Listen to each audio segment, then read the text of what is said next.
stood over Daniel, Hananiah, Mishael, and Azariah. Please test your servants for 10 days. Give us nothing but vegetables to eat and water to drink, and then compare our appearance with that of other young men who will eat the royal food, and treat your servants in accordance with what you see.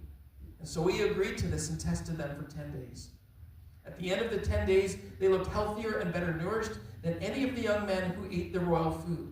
So the guard took away their food, their choice food, and the wine they were to drink, and gave them vegetables instead. To these young men, God gave knowledge and understanding of all kinds of literature and learning, and Daniel could understand visions and dreams of all kinds.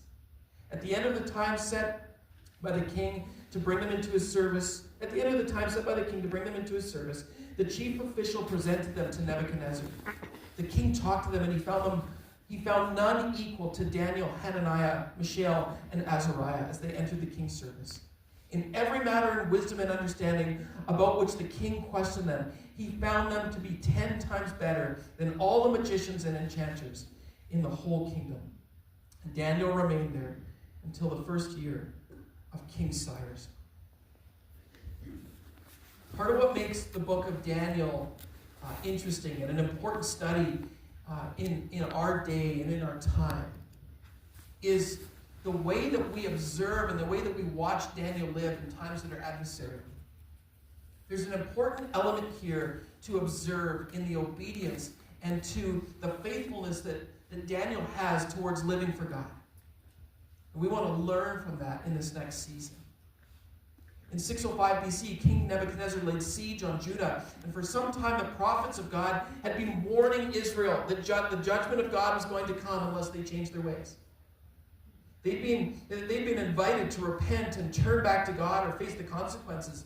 And so when they ignored the invitation and when they turned a deaf ear to God, they were forced to live into the consequences of their actions. In a sense, God was saying to them, fine, you want to have it your way? Then I'm going to give it to you. And in doing so, we read that Nebuchadnezzar and the Babylonians raided Jerusalem, and they besieged the city. They raided the temple, and they took the finest and brightest men that the Israelites had back into Babylon, into captivity. And it's there that we start to read about Daniel and his 3 friends.